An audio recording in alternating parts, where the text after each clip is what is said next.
Hello everyone, very warm welcome to you all. Previous video में हमने ABO blood group के बारे में स्टडी कर लिया था, तो उसी से रिलेटेड थोड़ा सा और रहता है, ये सब स्टडी करते हैं। उसके बाद कुछ प्रीवियस ईयर क्वेश्चंस डिस्कस करेंगे। तो प्रीवियस वीडियो में हमने पूरी एक टेबल स्टडी की थी ब्लड ग्रुप से रिलेटेड। तो उसके बाद आपको पता चल ही गया होगा कि यूनिवर्सल डोनर जो है वो ओ ब्लड ग्रुप को कंसिडर किया जाता है। ये बहुत इंपॉर्टेंट पॉइंट्स हैं, आपको अच्छे से याद रखना है कि यूनिवर्सल डोनर का मतलब है कौन सा ब्लड ग्रुप है जो किसी भी दूसरे ब्लड ग्रुप के लोगों को ब्लड डोनेट कर सकता है। तो ओ जो है वो हर किसी ब्लड ग्रुप के पर्सन को ब्लड डोनेट कर सकता है, और साथ ही साथ जो ओ ब्लड ग्रुप है वो मोस्ट कॉमन ब्लड ग्रुप भी है। जो 4 ब्लड ग्रुप हैं उनमें सबसे ज़्यादा कॉमन अगर पाया जाता है जो ब्लड ग्रुप, तो वो ओ ब्लड ग्रुप ही है। और यूनिवर्सल रिसिपिएंट या फिर universal acceptor A B blood group को कंसिडर किया जाता है। ये सब मैंने आपको एक्सप्लेन कर दिया था। और मोस्ट रेयर ब्लड ग्रुप जो है वो भी ए बी है, तो ये आपको अच्छे से याद रखना है। मोस्ट कॉमन ओ है और सबसे रेयर, सबसे कम पाया जाने वाला जो ब्लड ग्रुप है वो ए बी है। RH फैक्टर के बारे में भी हमने पढ़ लिया था थोड़ा सा, कि ब्लड के जो आरबीसी होते हैं उनके सरफेस पे ही पाया जाने वाला एक एंटीजन है या फिर प्रोटीन है RH। तो RH फैक्टर भी बोलते हैं इसको, RH फैक्टर को रेसेस फैक्टर भी बोलते हैं, या RH एंटीजन RH प्रोटीन एक ही बात है। रेसेस फैक्टर क्यों बोलते हैं? क्योंकि ये जो RH एंटीजन है इसको अफ्रीका में डिस्कवर किया था सबसे पहले। अफ्रीका में मंकी में डिस्कवर किया था, रेसेस मंकी के अंदर। तो उसी वजह से इसको RH नाम दे दिया इस फैक्टर को, जो कि ब्लड के सरफेस पे पाया जाता है। डॉट लाइक स्ट्रक्चर मैंने आपको प्रीवियस वीडियो में भी दिखाया था। यहाँ पे ये जो चीज़ है, तो जो RH पॉजिटिव का मतलब है कि अगर किसी पर्सन के ब्लड में RH एंटीजन या RH फैक्टर प्रेजेंट है तो उसको हम पॉजिटिव से रिप्रेजेंट करेंगे। और RH नेगेटिव का मतलब है कि RBC के सरफेस पे RH फैक्टर नहीं है। तो ऑल ओवर द वर्ल्ड अगर हम बात करें तो 85% पीपल जो हैं वो RH पॉजिटिव पाए जाते हैं, जैसे O positive, A positive, B positive, AB positive. और अराउंड 15% पीपल हैं जो RH नेगेटिव है, मतलब RH पॉजिटिव ज़्यादा पाए जाते हैं, RH नेगेटिव बहुत कम लोग होते हैं। O नेगेटिव, AB नेगेटिव, ऐसे। यहाँ पे ये जो चीज़ है, इस पे डायरेक्ट क्वेश्चन पूछा हुआ है काफ़ी बार SSC ने, तो इस चीज़ को समझो आप। यहाँ पे देखो, ये एक डिजीज़ है इरेथ्रोब्लास्टोसिस फीटलिस, और इसको हीमोलिटिक डिजीज़ ऑफ न्यूबॉर्न भी बोलते हैं। तो आपको ये याद रखना है कि ये जो डिजीज़ है हीमोलिटिक डिजीज़ ऑफ न्यूबॉर्न, ये किस कंडीशन में होती है?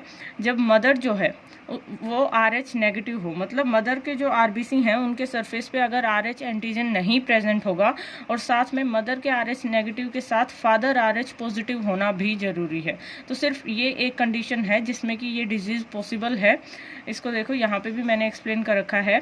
फादर है जो, वो अगर RH पॉजिटिव है और मदर RH नेगेटिव है, सिर्फ उसी टाइम पे ये डिजीज़ होगी। इसमें क्या होता है कि जो फादर अगर RH पॉजिटिव है और मदर RH नेगेटिव है, तो ड्यूरिंग प्रेगनेंसी जब फर्स्ट बेबी होगा, फर्स्ट बेबी तो नॉर्मल होगा, लेकिन जब बेबी की डिलीवरी के दौरान क्या होता है कि जो बेबी का ब्लड है वो मदर के ब्लड के कांटेक्ट में आएगा, जिसकी वजह से आपको पता है कि मदर RH नेगेटिव, मतलब यहाँ पे मदर के ब्लड में RH एंटीजन प्रेजेंट नहीं है, और अब बेबी के पास फादर से भी ब्लड आया है, तो यहाँ पे बेबी अगर RH पॉजिटिव है तो जो फादर का ब्लड है वो मदर के कांटेक्ट में जाएगा बेबी के थ्रू। तो उससे क्या होगा कि यहाँ पे जो मदर है वो इसको, जो RH पॉजिटिव है, इसको फॉरेन एंटीजन रिकॉग्नाइज करेगी और फॉरेन कंसिडर करेगी, तो इसके अगेंस्ट एंटीबॉडी बनाना शुरू कर देगी। तो फर्स्ट बेबी की जो डिलीवरी है वो नॉर्मल हो जाएगी, लेकिन आफ्टर फर्स्ट बेबी उसके बाद जितने भी अगर सेकंड थर्ड जो भी बेबी होंगे उनकी डेथ हो जाएगी। किस वजह से डेथ होगी उनकी? क्योंकि मदर जो है वो ऑलरेडी इसके अगेंस्ट एंटीबॉडी बना चुकी होगी नेक्स्ट टाइम के लिए। तो वो जो एंटीबॉडी है, वो जो फीटस होगा, एम्ब्रियो है, उसके जो ब्लड है उसके अगेंस्ट एंटीबॉडी होंगी, वो RBCs को किल कर देंगी। दैट्स वाई अबॉर्शन हो जाएगा वूम में। तो इसको कैसे प्रिवेंट किया जाता है? इसके लिए जब फर्स्ट बेबी की डिलीवरी के कुछ टाइम के बाद ही, विदिन 24 to 78 आवर्स, एक ड्रग दिया जाता है, एंटी-D ड्रग। ये ड्रग देने के बाद फिर उसके बाद जितने भी प्रेगनेंसी होंगे उनमें कोई प्रॉब्लम नहीं होगी। तो आपको सिर्फ इतना याद रखना है कि ये जो डिजीज़ है RH पॉजिटिव फादर और RH नेगेटिव मदर में कौन सी डिजीज़ होती है, उसका नाम क्या है। और सिर्फ यही कंडीशन पॉसिबल कैसे है, क्योंकि देखो अगर फादर RH पॉजिटिव है और मदर भी RH पॉजिटिव होगी तब तो वो एंटीजन फ़ौरन कंसिडर ही नहीं किया जाएगा, मदर के ब्लड में ऑलरेडी वो एंटीजन होगा, तो वो केस भी पॉसिबल नहीं है। सेकेंड, अगर हम कंसिडर करें कि फादर RH नेगेटिव है और मदर भी RH नेगेटिव है, तब यहाँ पे एंटीजन ही नहीं है, तो फिर एंटीबॉडी किसके अगेंस्ट बनेगी। और अगर थर्ड हम कंसिडर करें कि मदर जो है वो RH पॉजिटिव है और फादर RH नेगेटिव है, तो इस केस में मदर ऑलरेडी पॉजिटिव है, मदर के पास तो एंटीजन है ही और फादर के पास एंटीजन ही नहीं है, तो उसमें भी कोई प्रॉब्लम क्रिएट नहीं होगी। तो सिर्फ ये जो फोर्थ कंडीशन है इसी में ये प्रॉब्लम क्रिएट होती है।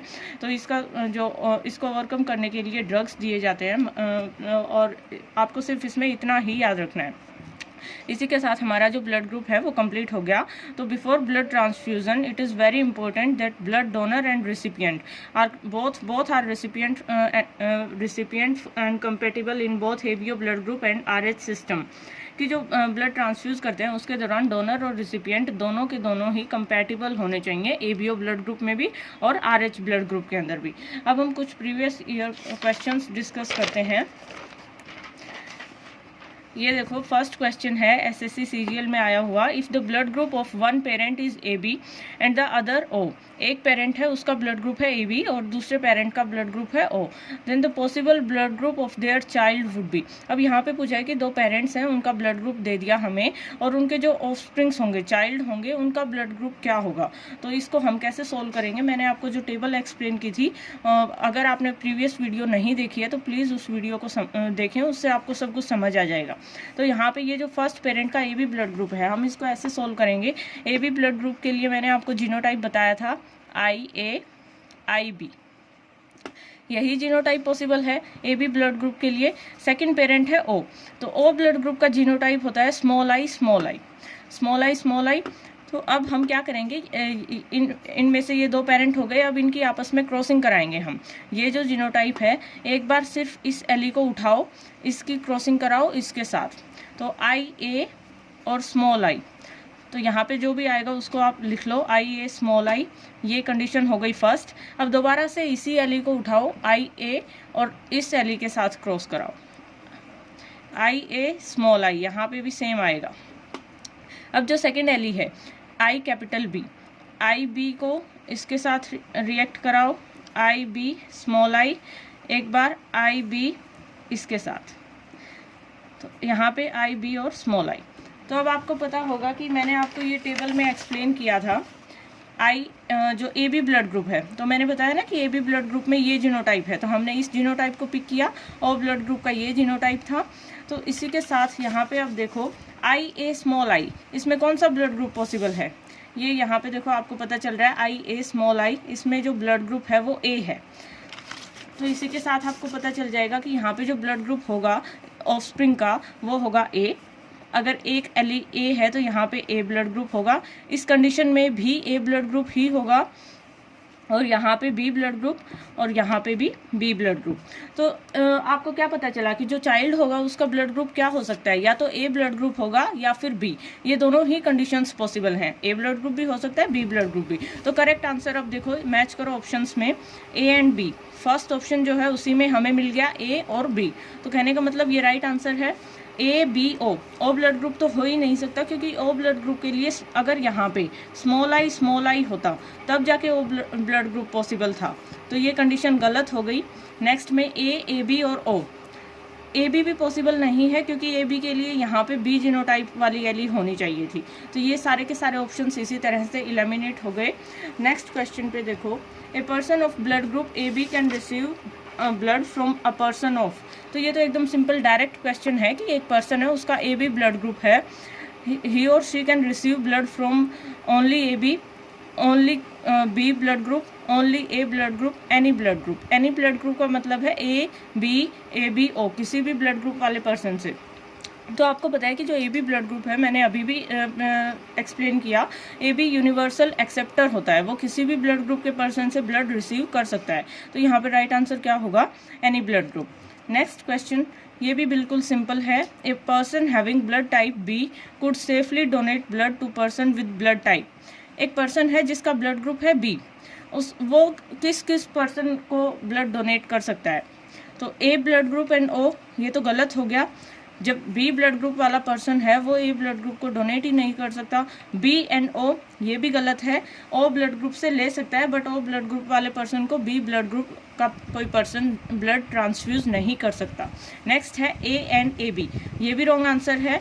और फोर्थ ऑप्शन है हमारा बी एंड ए बी, तो जिसका बी ब्लड ग्रुप है वो बी को दे सकता है और ए बी को। ये भी मैंने आपको टेबल में एक्सप्लेन किया था।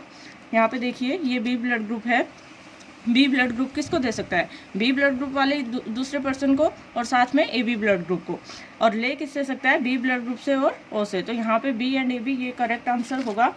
नेक्स्ट क्वेश्चन देखिए, which of the following blood groups may be present in the children of a couple having blood groups A and B respectively.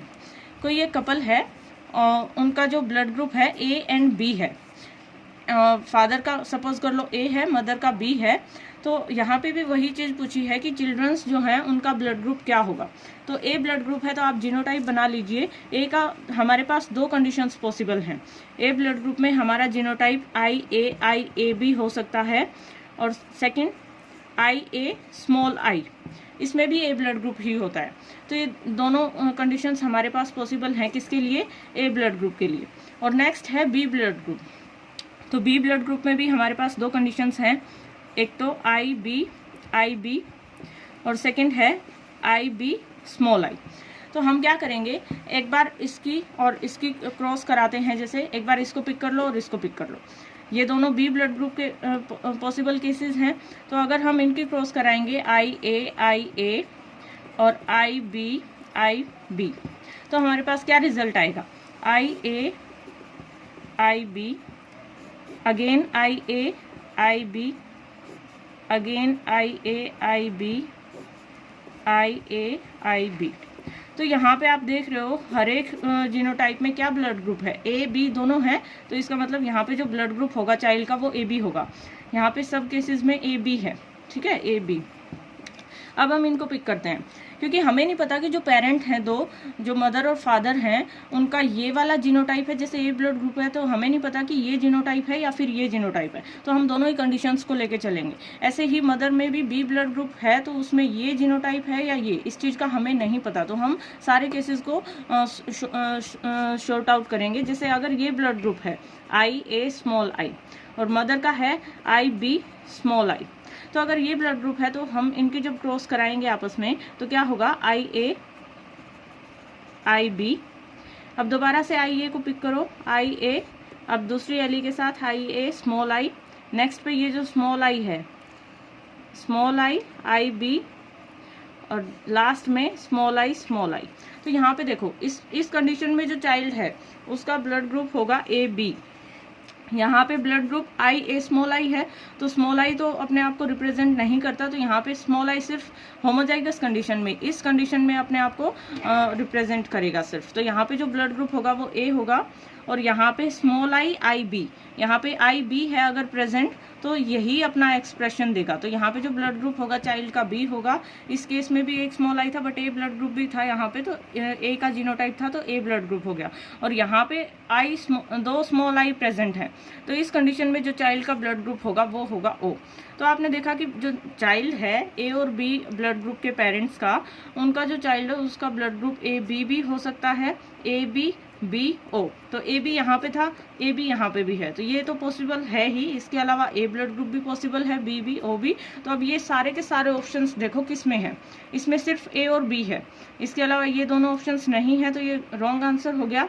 Next में A B and A B, A B, but यहाँ पे O blood group भी possible है child का, तो ये भी wrong answer है। ए बी ओ ये एकदम राइट आंसर है। हमने देखा कि ये चारों केसेस पॉसिबल हैं चाइल्ड के, और ओनली ए बी ये भी गलत है। तो इसी के साथ अगर इस टाइप से कोई भी क्वेश्चन आए ब्लड ग्रुप का तो आपको स्किप नहीं करना है एग्जाम में। उसकी लैंग्वेज को थोड़ा सा अगर आप समझने की कोशिश करोगे तो बिल्कुल सिंपल होते हैं। इस टाइप से जीनोटाइप लिखना और आंसर आपका सोल्व हो जाएगा एकदम राइट। और इसी के साथ अगर आपको वीडियो अच्छी लगी तो प्लीज़ ज़्यादा से ज़्यादा लाइक करें, शेयर करें, सब्सक्राइब करें for getting more such videos. Thank you.